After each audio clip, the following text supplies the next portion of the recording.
जिस जगह पे अल्लाह ताला ने लाखों पैगंबरों को भेजा था बुतों की पूजा रुकवाने के लिए कि वहाँ पे कोई मंदिर ना बने या लोग बुत की पूजा ना करें वहाँ पे, दुबई के अंदर उसी मंदिर की ना सिर्फ इजाज़त दे दी गई थी, बल्कि वहाँ उनकी बाकायदा पूजा शुरू होनी थी और ये सारी ज़िंदगी चलना था और ये सिर्फ चंद पैसों के लिए किया जा रहा था।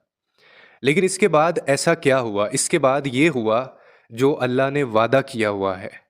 अल्लाह ने अपना वादा ना सिर्फ पूरा किया, बल्कि उनको शीशा भी दिखाया कि इन लोगों की कितनी औकात है। ये ज़रा क्लिप देखिए, इसके बाद फिर इस पे बात करते हैं।